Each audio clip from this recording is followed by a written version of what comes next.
Que já temos um convidado. Nossa, aliás, você legal. conhece bem esse Lógico. convidado, né, Neto? Bom menino. Você conhece bem esse convidado para a gente falar de um tema, de um assunto que é muito importante, que é fundamental nesse momento, não no Brasil, mas o mundo está discutindo esse assunto, não é uma discussão global a partir da morte do George Floyd nos Estados Unidos. O racismo voltou a ter uma importância, a discussão do racismo voltou a ter uma importância muito grande. Para a gente falar sobre isso, o Aranha, o goleiro Aranha está conosco aqui nos Donos da Bola, que você conhece bem, né? Muito bem, até porque o Aranha jogou em clubes assim. Primeiro, agradecer muito a você, Aranha, por você estar com a gente na Rádio Bandeirantes e nos Donos da Bola. Mas o Aranha não teve só o problema em relação ao Grêmio, que aquilo ali foi uma barbaridade. Não ao Grêmio, desculpa. A torcedora que estava vestindo a camisa do Grêmio. Que a gente não pode colocar o Grêmio como um clube racista, não é verdade, né?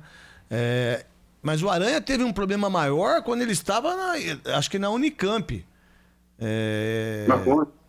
Não, você estava na Ponte Preta e que você foi preso por causa da sua... porque você é negro. Porque eu queria até que você falasse sobre esse episódio, que é muito mais grave, ou também a mesma proporção, do que no futebol. Que ali é o cidadão, né? E lá no jogo no Olímpico era o atleta. E que as duas coisas são extremamente abomináveis. Mas o que aconteceu com o Aranha, ele pode, se você quiser contar, Aranha, você fica à vontade. E obrigado por você estar falando com a gente. Que por sinal você foi um goleiro excepcional. Eu tô vendo aqui na fundo da sua casa aí as camisas que você jogou. Você deve ter também um monte de promissória aí que você falou um dia pra mim, que as promissórias tá tudo também aí, porque você não recebeu de um monte de gente, né, Aranha? Mas a gente vai dando jeito. Isso. Né? É assim. Mas, cara, você deixou bem claro. Você falou que foi perfeito. Uma situação era o Aranha protegido dentro do estádio, com toda a estrutura, com toda a mídia em cima, e a outra era o cidadão. Tá me ouvindo? Tô, perfeitamente. Pode falar, Aranha. Queria que você contasse o que aconteceu com você lá. É importante você contar. Porque o que acontece? Esse caso de Campinas que aconteceu comigo é o que acontece com a maioria das pessoas e que ninguém fica sabendo. Entendeu? Eu tava chegando no estádio da Ponte, no refeitório, e o menino passou mal. E foi aquela fase que estava morrendo jogador de problema no coração, e o moleque passou mal, e aí falou, pô, aí você tá aqui, você tá de carro, vai com o diretor estava comigo. E aí, o porteiro estava comigo e a gente levou o menino no hospital, lá na Unicamp. E aí eu levei, foi tudo tranquilo. O funcionário da Ponte entrou com ele para dentro do hospital para ser atendido e eu fiquei encostado no meu carro do lado de fora, no estacionamento. E aí eu estava encostado do lado de fora, passou a viatura da polícia, ficaram me olhando, e aí já desceram, apontando a arma. Falei, bom, vamos pedir a documentação, vou entregar a documentação, tá tudo certo. Dou aquela boleirada, falo, sou jogador da Ponte, essas coisas. Foi o que eu imaginei. Mas não, já chegaram, me viraram, e aí me algemaram, derrubaram no chão, e aí me espancaram, batia com arma na minha cabeça. Daí foi uns minutos de terror ali, e depois me prenderam, me colocaram na viatura para levar embora. Nisso que eu estava apanhando, porque eu fiquei muito tempo apanhando no chão, sendo chutado, sendo ameaçado. O funcionário da Ponte viu e ligou pro Marco Eberlino, né? Ligou para um diretor da Ponte e falou, eu não sei o que o Aranha aprontou. Nós caras estão batendo ele aqui, vai matar ele, vai prender. E aí, nisso, o diretor da Ponte ligou para a imprensa, falou, essas horas a melhor coisa é a imprensa.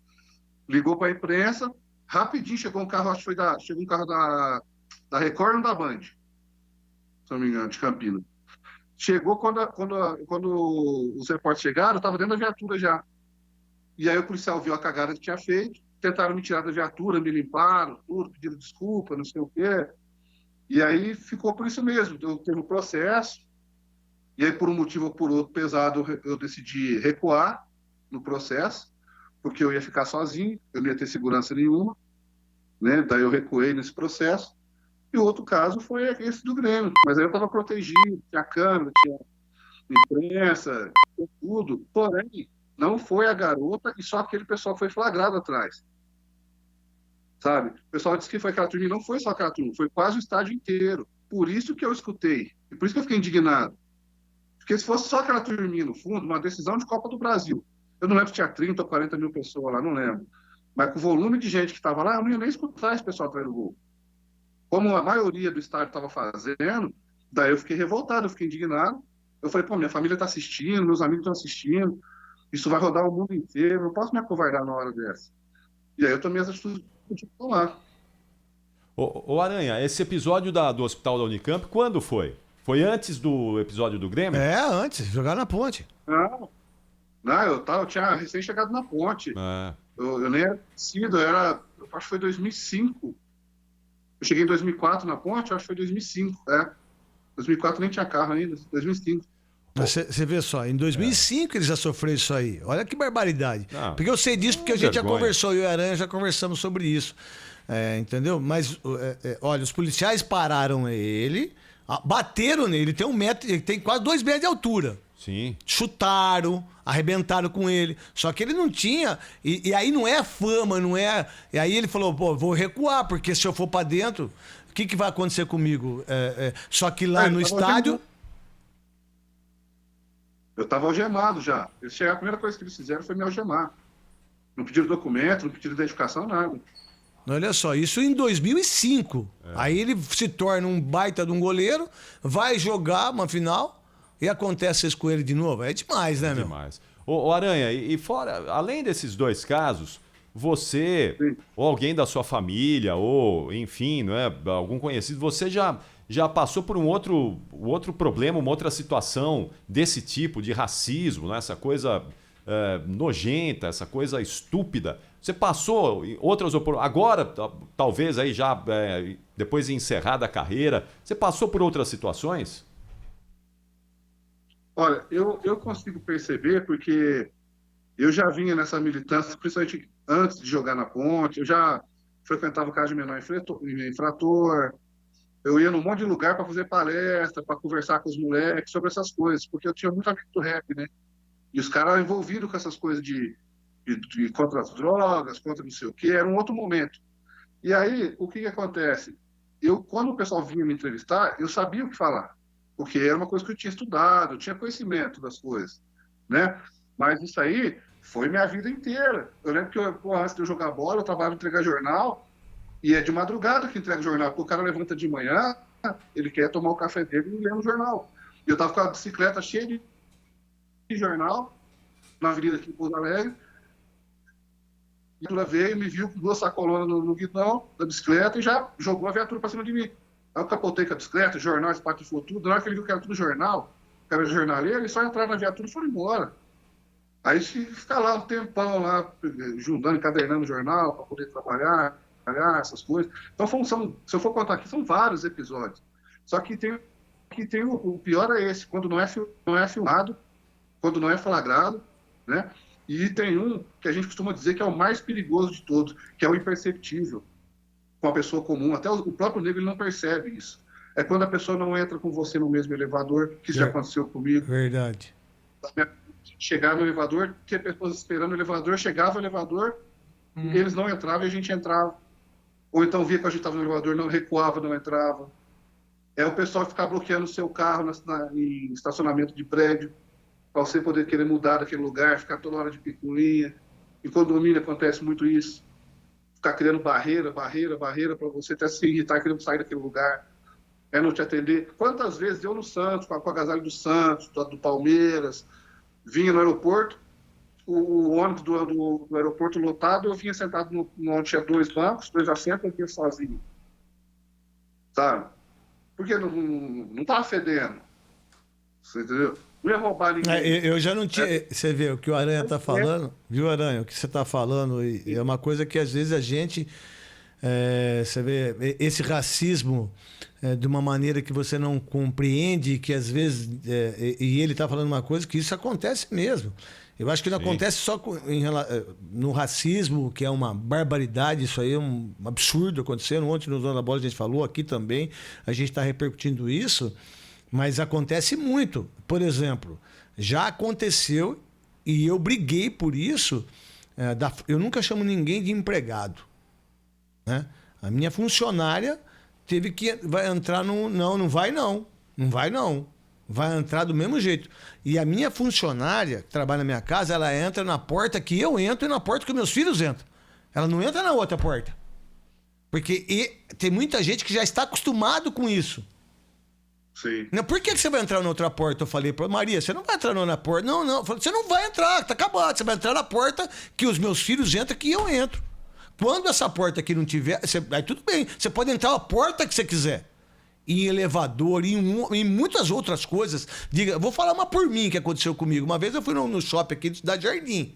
Só que eu fui tava muito frio. Foi eu e o José. Pô, os caras vieram com um revólver em cima de mim.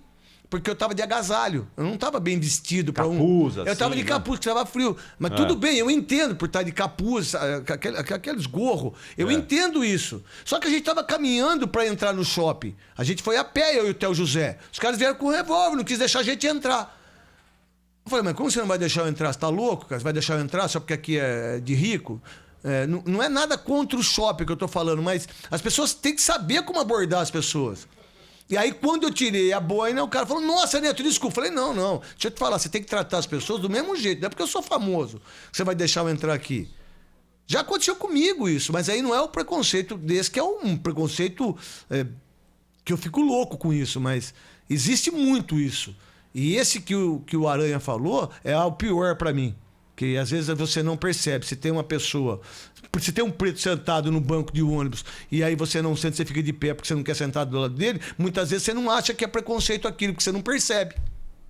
É verdade.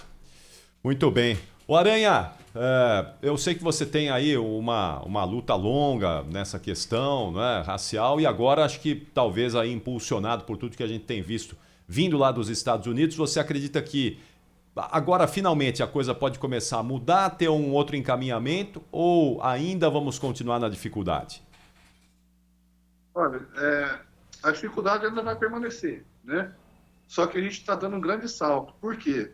Porque no Brasil, durante muito tempo, esse racismo que a gente fala que é velado, que você não percebe facilmente, esse racismo aí que era empurrado para debaixo do tapete, as pessoas fingiam que não via, que não escutavam, começou agora a ser debatido.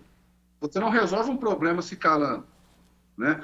Quando você tem um problema, conversar. Se você tem um problema no seu casamento, com seu irmão, tem que debater, você tem que conversar para resolver. E o racismo era um problema no Brasil que não se debatia. O negro tinha vergonha de falar sobre o assunto, porque logo falava de escravidão, e como ele não sabe da história dele no Brasil, ele achava vergonhoso, né?